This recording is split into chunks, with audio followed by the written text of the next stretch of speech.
Longo. Longo. Evan Longoria from the Tampa Bay Rays. How you doing, man?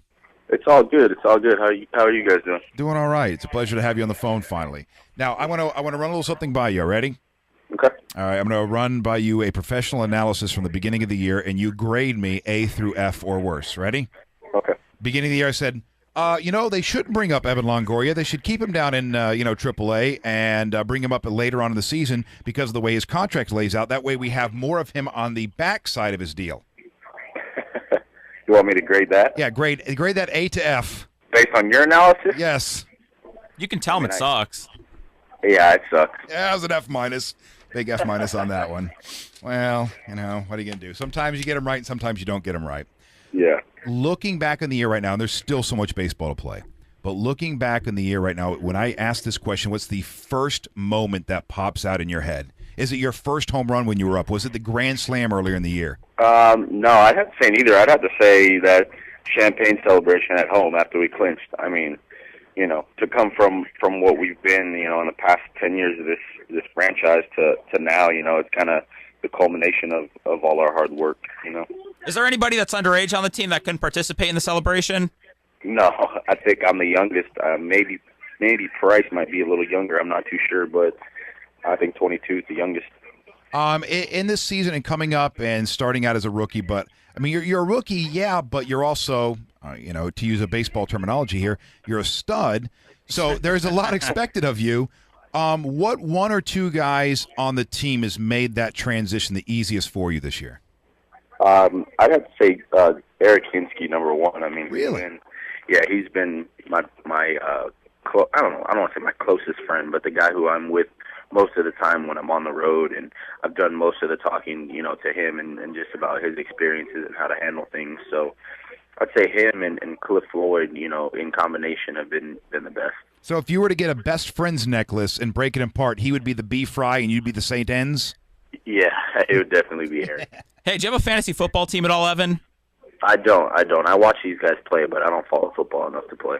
What do you think of the people that play? You think they're a bunch of losers? Not at all. I think it's cool. I'm not interested enough to do all the studying and stuff. Who's in a league that's on the team? Hinsky does. Hinsky's in like 7. Right, on the phone. Fantasy football nut. On the phone, Evan Longoria from the Tampa Bay Rays. Where did the Rayhawk come into play? You know what? I don't know. Aki's kind of always had his going from the beginning, but his is a little different. And then BJ just decided to cut his in, and I followed right behind him, and it kind of just trickled down. So who do you think has the worst-looking hawk on the team?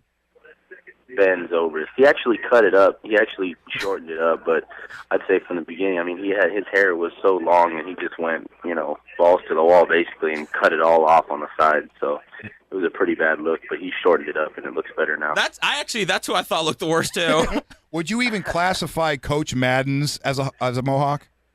He's trying, I got to give him credit for jumping on board. I didn't think he would, but he's with us. So now, what's the deal? What not that I really participate in all the gossip comms stuff like that, but what's the whole deal with the Eva Longoria thing? How did that whole situation start, and what's transpired throughout the course of time that you guys have known each other? I mean, nothing really. There's been a little bit of correspondence back and forth. She actually sent me a bottle of champagne, and I signed some jerseys for her, but. It's been pretty mild. I mean, I guess the fans are kind of over that whole thing, which is good for me. I don't have to hear it every day. Was it true that Tony Parker sent some guys to your house to break your knees? That part would not be true. No, we were talking to a mutual friend of ours, Emil. Okay. And Emil deals in autographed baseballs and memorabilia and stuff like that. And he was telling me about how at the beginning of the year when he had these Evan Longoria balls, guys are walking up to him going, why did Eva Longoria sign these balls? He's like, you moron, that's Evan Longoria. And, man, how times have changed. Now, going into the All-Star break, and you were in a close battle there with a couple of guys that have names like Jermaine Dye, names like, what's-his-face, the guy that did Star Wars. Jason Giambi. Oh, yeah, Jason Giambi. But in the end, the fans voted you in. How surreal was that? Yeah, that was incredible. I mean, like you said, to be going up against those guys, but not only those guys, the big cities. I mean, Chicago, New York, huge baseball cities. For me to get in, being a Tampa Bay Ray and situation that I was in was pretty exciting, just to know how much support this team has been getting. Now, how many times did you vote for yourself? I voted a couple times. Come on now. I promise you, I didn't vote more than 20. But my mom and my brothers and sisters, I'm sure they were voting a lot. They went out and got that software. It just keeps voting for you every 5 seconds. Yeah. That's great. On the phone, Evan Longoria, third baseman for the Devil Rays. Evan, for the Rays, I'm sorry. When you were at the All-Star game, when you were on the field, is there anybody that you were just in awe of watching? I mean, I'm always, in awe, I guess, of being on the field with A-Rod. I mean, I grew up watching him and Derek Jeter, and just to be able to be on the same field and the same clubhouse as them was pretty exciting. I actually sat next to Manny. He was my locker mate for the All-Star game, so he was interesting to talk to. I mean, I talked to him a few times before, just playing the Red Sox before he left, but to see those guys in that light is different, because everybody's there kind of just to have fun. I know the game means something now, but for the most part, it's all fun and it was enjoyable. All right, now I'm going to ask you a question. The answer to this might be it doesn't matter, but who would you rather play right now, the Twins or the White Sox? I'd rather play the Twins just because I think we stack up better against them, and nothing against the Twins pitching, but I'd rather face their starters than the White Sox starters just because of my successes this year. Just to let you know, my morning show partner Seth just gave me a big fist pump because he's from Chicago and he's a White Sox fan. Yeah, I'd rather face the Twins. On the phone, Evan Longoria. Now, going back to you being a rookie this year, even though you play the game as if you've been playing it for the last 10 years, and going back to the All-Star game, have you walked up to any of these guys and just said, "Hey, it's a pleasure meeting you. I watched you while I was growing up," just to kind of get inside their head? Oh yeah, I mean, I tell these guys all the time. I mean, especially during the regular season, because I was trying to be older and more mature, I guess, at the All-Star game because I was around, so many stars. But during the year when I get to play against these guys who I've watched growing up, especially if they get to third base and we got a timeout or something, and I get to talk to them, I always congratulate them on, especially guys like Jim Thome, Jermaine Dye, like you were saying earlier, and Giambi and those guys. Just say it's been a pleasure watching you. On the phone, Evan Longoria from the Rays. Now, you are young. You're one of the younger guys in the team, if not the youngest. You're 16 years old. Now, in your downtime, are you a video game guy? Are you a music guy? Do you read books? What do you do on the bus and trips and stuff like that?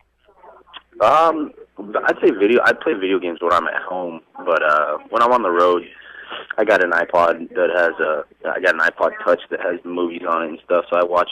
I'm into like the TV series. Like I was into Dexter and Heroes. All right, yes. All right, here we go. We had just had on the phone last week. Who's that? Angel Batista. Oh, really? Yeah. From Dexter? Oh, we are huge fans. I've seen every episode 4 times. Hey, did you know the season premiere was last night? Yeah, but I don't have show. It's not on Showtime anymore, huh? No, yeah, it's still on Showtime. Is it? Okay. Yeah, I watch them all. I mean, anything to do to pass the time, Now, when you are playing video games, are you a Wii guy, or are you more of like an Xbox, hook up the headset and play people around the world kind of guy? I play Xbox. I don't play Wii, but I only play like the one player. I don't play online. I play Guitar Hero a lot. I play Rock Band, stuff like that. We get it all involved with the team. We play Rock Band and have sessions at one of the guys' houses. That's great. Well, man, it was a pleasure finally talking to you. Good luck in in the playoffs and whatever happens. It doesn't matter. You guys have made it a very exciting year for fans here in the Bay Area. Hopefully that translates to even more fans next year. And I guess we'll ask you one more question. Your reaction to the fans so far this year. I know it has been a little disappointing. And recently you got a lot of fans in there, but it's been a little disappointing up until the last couple weeks. I don't want to say it's disappointing, but it's to be expected, I guess, because we weren't good for so long, and it takes a while to get a real true fan base out there, and they've done a good job all year. The fans that have been there, whether it be 15, 20,000, they've been good fans. They've been excited the whole game, cheering, and now that we're getting 30, 35, 40,000 in there, it's even more exciting, and you can't say enough about their support. All right, well, Evan, it was a pleasure. It was nice to finally talk to you, and hopefully we'll talk to you again soon. All right, guys, thanks for having me.